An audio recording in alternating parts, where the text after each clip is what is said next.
प्रेमानंद महाराजांची ही माहिती तुम्हाला माहित आहे का? नमस्कार मित्रांनो, डी मराठी चॅनलवर स्वागत आहे.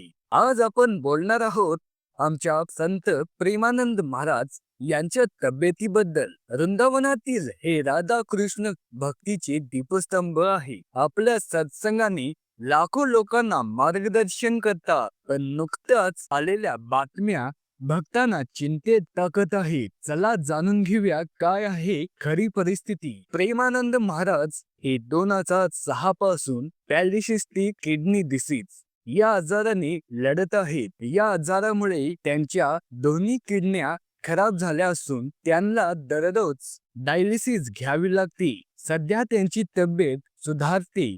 आधी 7 दिवस डायलिसिस होती, पण आता फक्त 5 दिवस झाली आहे.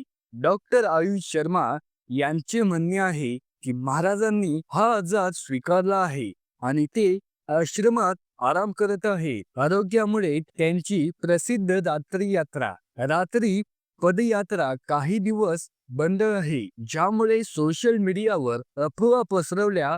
पण महाराजांनी स्वतः भक्तांना संदेश पाठवला, अफवांवर विश्वास ठेवू नका, मी ठीक आहे, राधा नाम जपत रहा. नुकतेच 12 ऑक्टोबरला सकाळी ते परिक्रमा मार्गावर दिसले होते आणि भक्तांना दर्शन दिले. भक्तांच्या प्रार्थनांनीच त्यांची तब्येत सुधारली आहे. मित्रांनो, प्रेमानंद महाराजांसारख्या संतांची भक्ती आपल्याला शिकवते की आजार असला तरी भगवानाची कृपा कायम राहते. आपण सर्वजण त्यांच्यासाठी प्रार्थना करूया. जय श्री राधे. हा व्हिडिओ आवडला असेल तर लाईक करा आणि चॅनलवर नवीन असाल तर सबस्क्राईब करून घ्या. भेटूया पुढच्या व्हिडिओमध्ये. धन्यवाद.